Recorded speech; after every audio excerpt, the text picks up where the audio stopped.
Hello students, मैं हूं रचना बंसल।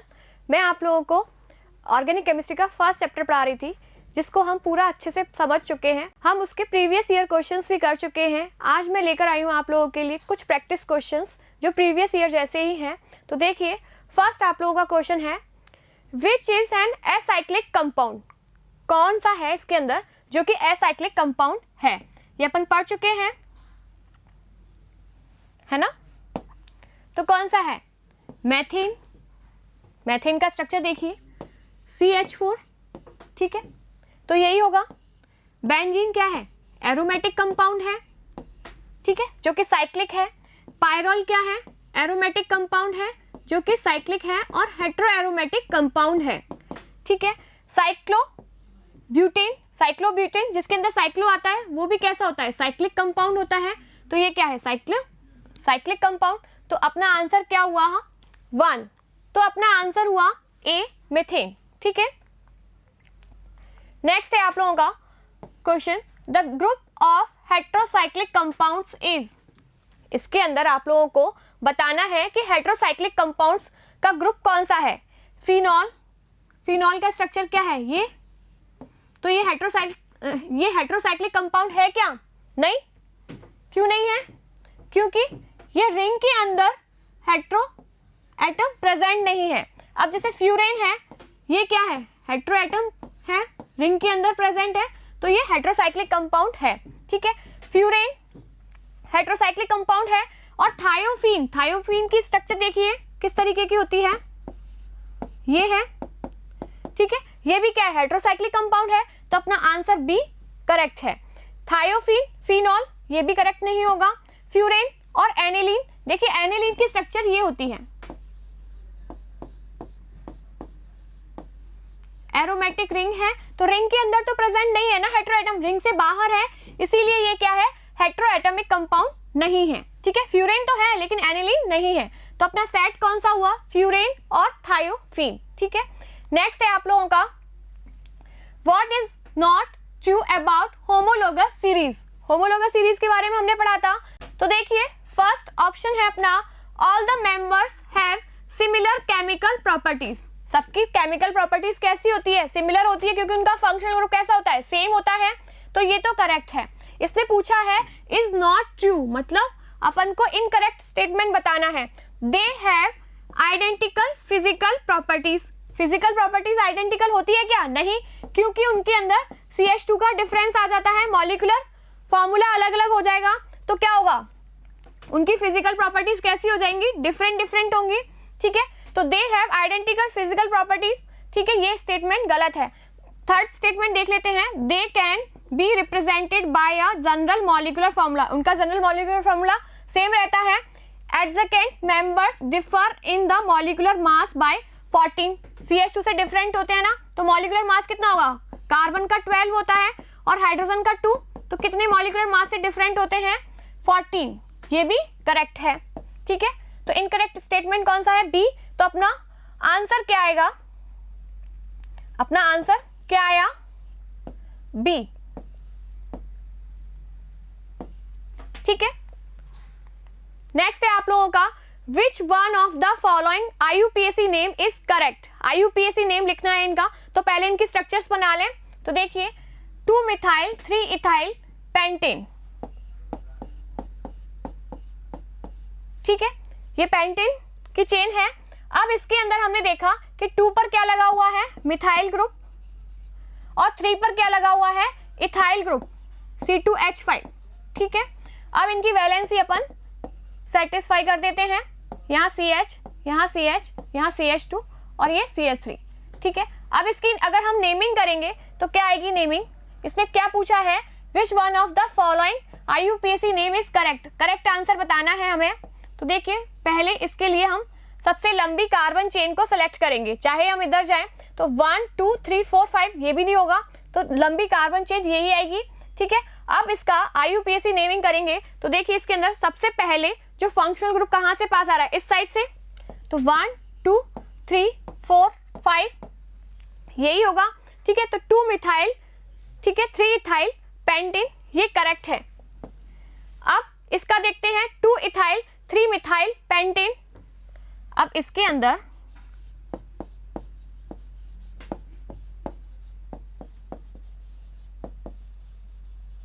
ठीक है, ये वाला है अब 2 इथाइल और 3 मिथाइल। अगर इस पर इथाइल ग्रुप जुड़ा हुआ है तो यहाँ पर अपन का चेन कौन सा सेलेक्ट होता है, ये वाला, क्योंकि ये कैसे है, इस तरीके से है, देखिए इथाइल ग्रुप,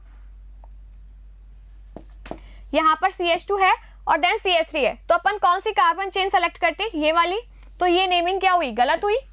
ठीक है, अब इसके अंदर देखते हैं 3 इथाइल 2 मिथाइल पेंटेन, इसमें देखते हैं 1 2 3 4 5, ठीक है, 3 पोजीशन पर क्या है, इथाइल ग्रुप, CH2 CH3,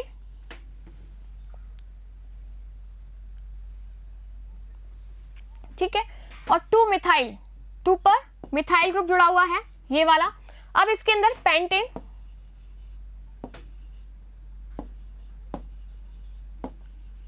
ठीक है, इसकी अगर हम देखते हैं नेमिंग तो किस तरीके से करेंगे, यहां से कार्बन चेन सेलेक्ट की, ठीक है। अब इसने बोला है 3 इथाइल, है ना। अब इसके अंदर नेमिंग के अंदर हम देखते हैं कि M ग्रुप पहले आ रहा है, इसकी नेमिंग के अंदर M पहले आ रहा है और इसका E बाद में आ रहा है, और हम अल्फाबेटिकली ऑर्डर के अंदर लिखते हैं, तो ये भी नेमिंग कैसी हुई, गलत हुई। अब इसके अंदर देखते हैं हम 3 इथाइल पहले आया, तो ये वाली नेमिंग हमारी करेक्ट हुई, 1 2 3 4 5, तो 3 इथाइल वाला ग्रुप पहले लिखा, फिर देन 2 मिथाइल पेंटेन, इसका भी बनाकर देखते हैं 3 मिथाइल 2 इथाइल, इसके अंदर भी M ग्रुप पहले लिखा हुआ है, तो ये भी कैसा हुआ, इनकरेक्ट। तो सबसे तो अपना मोर करेक्ट आंसर क्या आया, C, ठीक है। नेक्स्ट है आप लोगों का IUPAC नेम ऑफ, इसका IUPAC नेम बताना है आप लोगों को। पहले इसकी स्ट्रक्चर बना लें, खोलकर लिख लें इसके CH3 ग्रुप को, CH3, फिर यहाँ पर CH CH2, फिर CH2 और देन Br। तो सबसे पहले अपन कार्बन चेन सेलेक्ट करेंगे, यहां से अपन ने कार्बन चेन सेलेक्ट की, मतलब ट्रेन सेलेक्ट की, ठीक है। फिर हम कहां पर बैठे, जैसे इसका M मिथाइल ग्रुप है सब्स्टिट्यूएंट, ठीक है, और इसका सब्स्टिट्यूएंट क्या है, ब्रोमो, तो B पहले आ रहा है, तो यहां से सेलेक्ट, यहां से नंबरिंग करेंगे 1 2 3 4, ठीक है। इसके अंदर 1 ब्रोमो, देखिए 1 ब्रोमो कहाँ आ रहा है, यहाँ भी आ रहा है और यहाँ भी आ रहा है, ठीक है, और 3 मिथाइल यहाँ आ रहा है, और अपने चेन का नाम क्या है, 1 2 3 4 ब्यूट वाली चेन है, और सफिक्स क्या लगेगा, ANE, तो अपना आंसर क्या हुआ, 1 ब्रोमो 3 मिथाइल ब्यूटेन। इजी है ना, C answer is correct.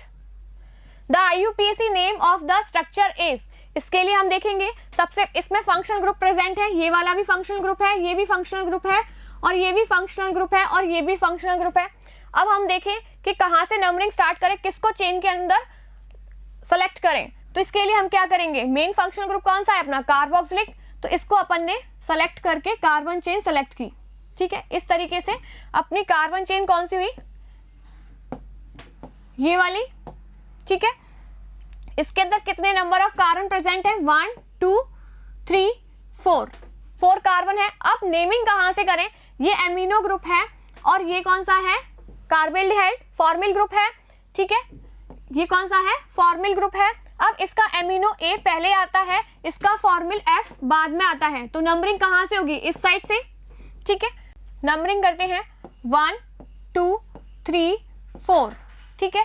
Second position पर क्या आ रहा है, एमिनो ग्रुप, सबसे पहले क्या लिखेंगे एमिनो ग्रुप को, तो 2 एमिनो इसके अंदर आ रहा है, ठीक है, कहीं नहीं आ रहा है, यही आ रहा है, 2 एमिनो 3 फॉर्मिल ब्यूटेन 1 4 1 और 4 पोजीशन पर डाइओइक एसिड, ठीक है। इसी तरीके से नंबरिंग करते हैं, इसी तरीके से नेमिंग करते हैं IUPAC के अंदर, तो ये वाला आंसर अपना करेक्ट हुआ। नेक्स्ट है आप लोगों का द IUPAC नेम ऑफ, इस वाले मॉलिक्यूल का IUPAC नेम बताना है, ठीक है। सिनेमिक एसिड है वैसे इसका नाम, तो इसकी पहले अपन स्ट्रक्चर देख लेते हैं, क्या है, CH double bond CH C double bond OH, ठीक है। ये मेन फंक्शनल ग्रुप प्रेजेंट है, ये वाली कार्बन चेन हमने सेलेक्ट कर ली, ये किसकी तरह बिहेव कर रहा है, सब्स्टिट्यूएंट की तरह बिहेव कर रहा है। नंबरिंग करेंगे, जहां से फंक्शनल ग्रुप है वहां से नंबरिंग स्टार्ट की, ठीक है। 3 पोजीशन पर क्या लगा हुआ है, फिनाइल सब्स्टिट्यूएंट, इसको सब्स्टिट्यूएंट की तरह यूज करते हैं, तब क्या नेमिंग करते हैं इसकी, फिनाइल, तो 3 फिनाइल इसके अंदर ही आ रहा है। प्रोप 1 2 3 3 कार्बन की चेन है तो प्रोप और सेकंड पोजीशन पर क्या है, इन डबल बॉन्ड प्रेजेंट है, तो 2 इन का ई हटाया, ई यानी लिखते हैं ना, ई हटाया, इसके अंदर ओइक एसिड प्रेजेंट है, मतलब इसका कार्बोक्सिलिक एसिड का जो सफिक्स आएगा वो क्या होगा, ओइक एसिड, तो 1 पोजीशन पर है, लिखना जरूरी नहीं है, तो ओइक एसिड, तो अपना आंसर क्या हुआ, 3 फिनाइल प्रोप 2 इनोइक एसिड। ठीक है, आया आप लोगों को, ठीक है, सी है इसका आंसर। नेक्स्ट है द IUPAC नेम ऑफ, इसका IUPAC नेम बताना है आपको कि क्या होगा, तो देखिए इधर बना लेते हैं इसको, यहाँ पर क्या है, NH2 ग्रुप जुड़ा हुआ है और C double bond OH group जुड़ा हुआ है। ठीक है, 2 फंक्शनल ग्रुप प्रेजेंट है। ठीक है, ये एमिनो वाला है। अब अपन ने देखा कि यहाँ पर नेमिंग कहाँ से स्टार्ट करें। ठीक है, ये वाला कौन सा है, मेन फंक्शनल ग्रुप प्रेजेंट है और ये एमिनो प्रेजेंट है। नंबरिंग कहाँ से स्टार्ट होगी, यहाँ से 1 2 3 4 5 6। ठीक है, यहीं से नंबरिंग स्टार्ट हुई। फिर इसके अंदर हमने देखा कि सेकंड पोजीशन पर क्या आ रहा है, एमिनो। ठीक है, और इसको अपन बेंजीन रिंग के अंदर कंसीडर नहीं करते हैं, तो लास्ट में सफिक्स क्या यूज करते हैं, कार्बोक्सिलिक एसिड। ठीक है, अब 2 amino benzene carboxylic acid, answer D is correct. देखिए नेक्स्ट आता है आपका द IUPAC नेम ऑफ, इसका IUPAC नेम बताना है, तो सबसे पहले हम कार्बन चेन सेलेक्ट करें, ये वाली, और यहाँ पर फंक्शनल ग्रुप प्रेजेंट है, तो 1 और 2, 1 पोजीशन पर क्या लगा हुआ है, फिनाइल ग्रुप, तो 1 फिनाइल। ठीक है, एथेनॉन। ठीक है, इसके अंदर मिथाइल फिनाइल कीटोन, ये तो होगा ही नहीं, एसिटोफिनॉन ये भी नहीं होगा, और फिनाइल मिथाइल कीटोन ये भी नहीं होगा, तो क्या आएगा इसका आंसर, देखिए फिनाइल एथेनॉन। ठीक है, 2 कार्बन की चेन है और इसका जो फंक्शनल ग्रुप है वो कौन सा है, कीटोनिक फंक्शनल ग्रुप है, तो अपना सफिक्स क्या आ जाएगा, ONE। ठीक है, तो फिनाइल एथेनॉन। ठीक है, नेक्स्ट है आप लोगों का the shape of CH3 cation is like to be, किसकी तरह होता है शेप, बताइए इसका, पैरामिडल होता है, नहीं, पैरामिडल किसका बताया था, CH3 नेगेटिव का, टेट्राहेड्रल CH4 का होता है, linear CH triple bond CH की स्ट्रक्चर बताई थी, और प्लेनर होती है ना CH3 कैटायन की, मिथाइल कार्बोकैटायन है, उसकी स्ट्रक्चर कैसी होती है, प्लेनर होती है। ठीक है, the hyperconjugation occur due to overlapping of, किसके बीच ओवरलैपिंग हो रही होती है, p orbital with sigma molecular orbital. ठीक है, इनके बीच में हो रही होती है। नेक्स्ट है आप लोगों का which of the following is an electrophile reagent, electrophile कौन होगा, जिसके पास पॉजिटिव चार्ज होगा, इलेक्ट्रॉन्स की कमी होगी, तो देखिए यहाँ पर इलेक्ट्रॉन्स की कोई कमी नहीं है ऑक्सीजन पर, यहाँ पर नेगेटिव चार्ज है, तो ये भी नहीं होगा, ये भी नहीं होगा, इसके अंदर यहाँ पर पॉजिटिव चार्ज है, तो इसके पास इलेक्ट्रॉन की कमी है, तो ये क्या है, इलेक्ट्रोफाइल की तरह बिहेव कर रहा है। नेक्स्ट है M effect is the resonance of, किसका रेजोनेंस इफेक्ट है, M, pi electrons only, sigma electrons only, pi electron and sigma both and positive and negative charge, pi electrons only.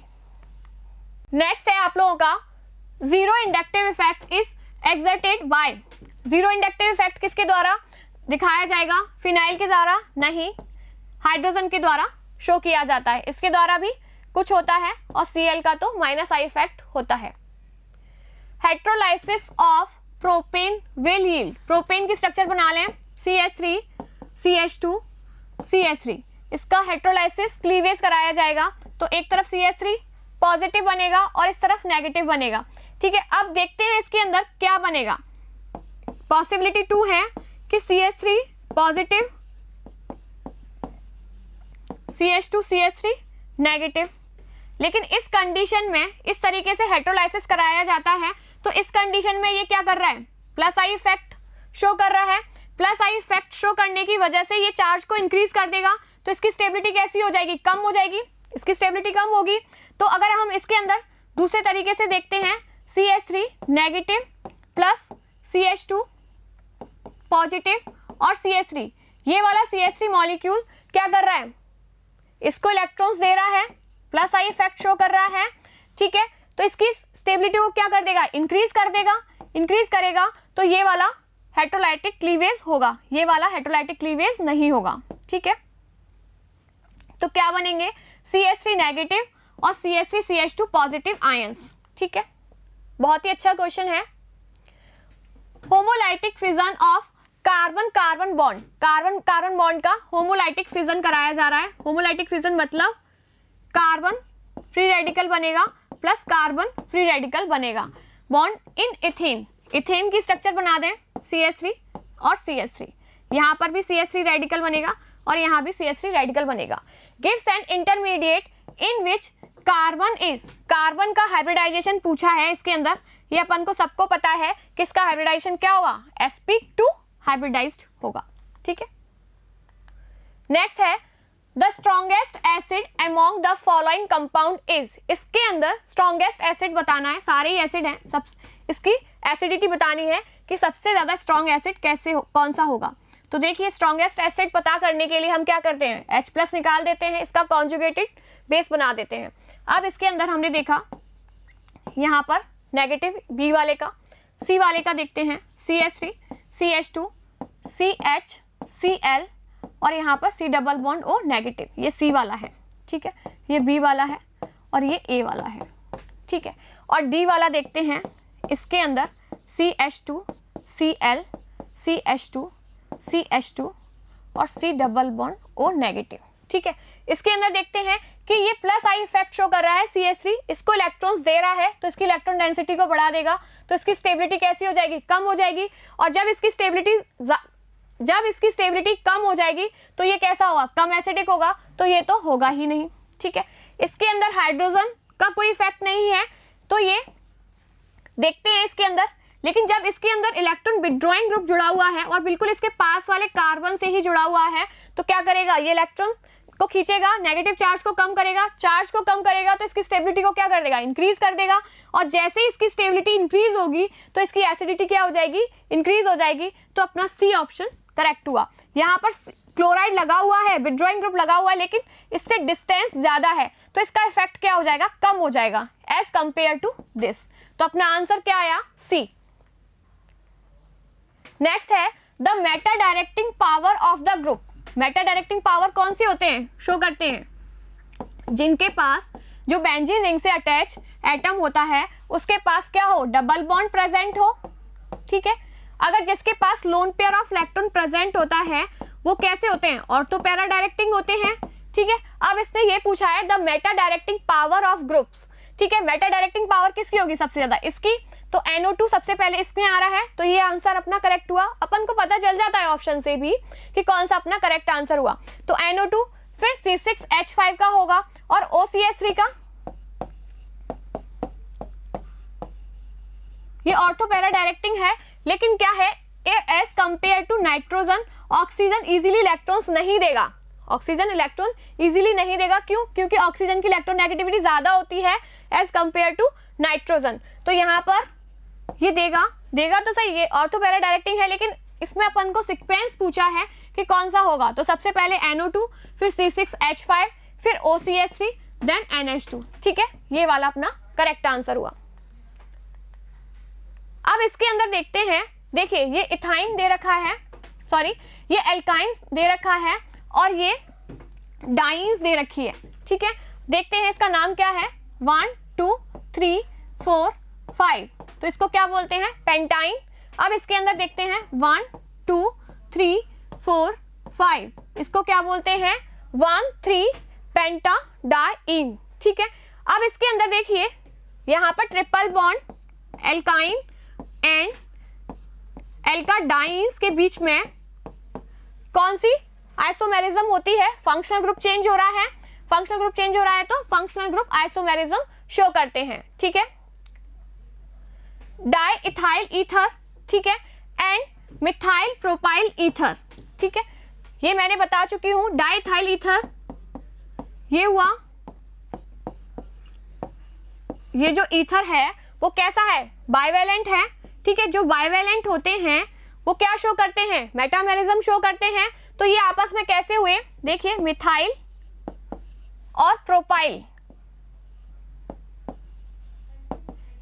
ये क्या है, प्रोपाइल ईथर। तो ये कौन सी isomerism show कर रहे हैं, ये अपन बहुत अच्छे से पढ़ चुके हैं ये वाला टॉपिक। तो अपना आंसर क्या आएगा, मेटामर्स। ठीक है, ये आपस में एक दूसरे के क्या है, मेटामर्स हैं।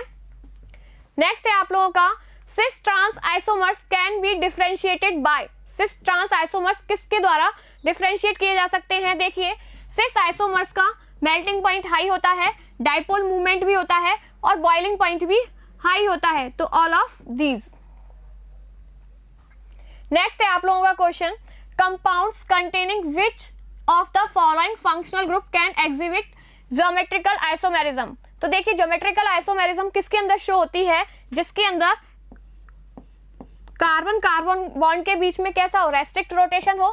ठीक है, रेस्ट्रिक्ट रोटेशन हो, चाहे वो कार्बन कार्बन के बीच में हो, चाहे वो कार्बन और नाइट्रोजन के बीच में हो, चाहे वो नाइट्रोजन नाइट्रोजन के बीच में हो, इनके अंदर सिन और एंटी बनते हैं। ठीक है, तो ये तीनों ही क्या शो कर रहे हैं, ज्योमेट्रिकल आइसोमेरिज्म। और ज्योमेट्रिकल आइसोमेरिज्म साइक्लिक कंपाउंड्स के अंदर भी होती है। तो ऑल द थ्री अबव। ठीक है, तो इसका आंसर क्या आएगा, all the three above, D answer is correct answer. ठीक है, आज हमने देखे कुछ प्रैक्टिस क्वेश्चंस, मैं प्रीवियस ईयर क्वेश्चन पर बेस्ड प्रैक्टिस क्वेश्चंस लेकर आई थी, हम लोगों ने बहुत अच्छे से सॉल्व किए। ठीक है, आज की क्लास हम यहीं तक रखते हैं, नेक्स्ट क्लास के अंदर हम पढ़ेंगे अपना नेक्स्ट चैप्टर हाइड्रोकार्बन। ठीक है, थैंक यू।